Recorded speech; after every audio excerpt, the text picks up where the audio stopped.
COLSAC Throwback. Brought to you by the 10th Annual COLSAC Awards, Who represents 2016. what it means to be an actress, artist, educator, and leader in all communities. It is with great pride that we present the 2006 COLSAC Lifetime Achievement Award to Miss Irma Dolores P. Holmes.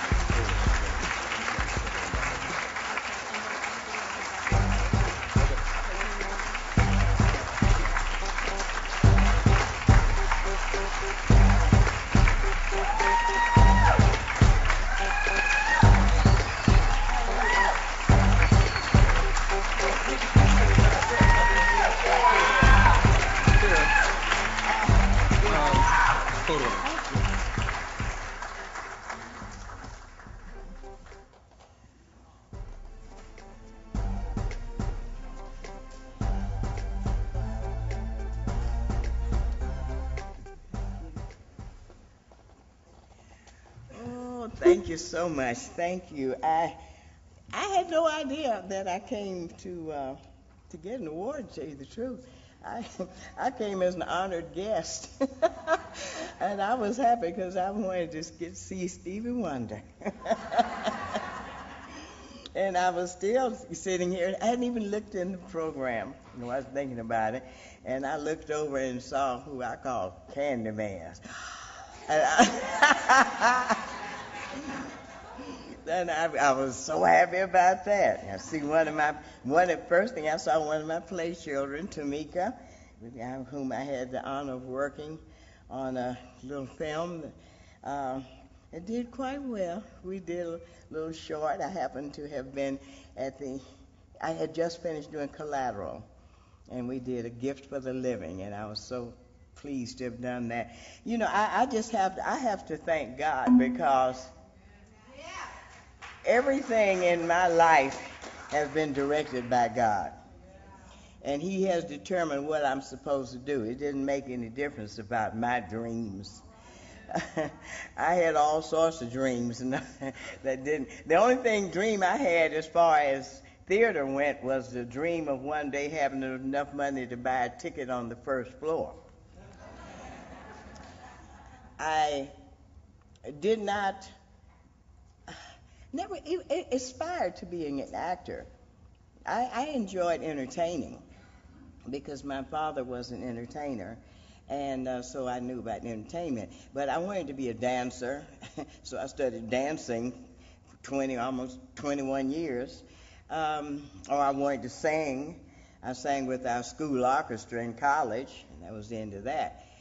And I went to college wanting to be a buyer for a store, and ended up I studied foreign languages for that, even ended up being a foreign language teacher. So as you can see, none of my dreams made any difference, but God was always training me, and I didn't know it. Now, from asking other people who did study theater arts, it seems as if I had the longest time in all of these different areas that they study, because I had movement class for almost 21 years. I was taking dancing, thinking I was going to be a dancer. I studied voice, so for years and years and years, thinking I was going to be a singer, and ended up not doing that at all.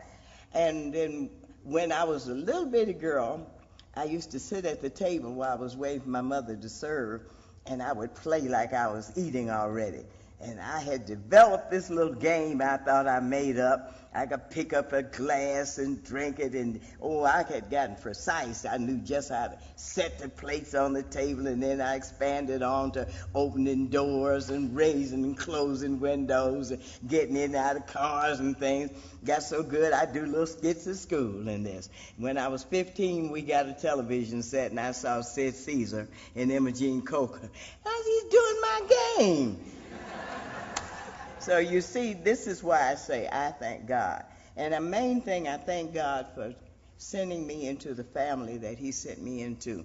My family believed that children should be seen, and heard. I was taught that you cannot avoid being somebody's role model, because when you're in the first grade, there's a kindergartner looking at you saying, I want to be like her, or I want to be like him. And my parents just said, make sure that you are always doing something positive, because somebody's always going to emulate. I discovered when I was teaching school that if you give a child a chance to get positive applause, this will go a long ways toward boosting the image, their self-image. Muhammad Ali.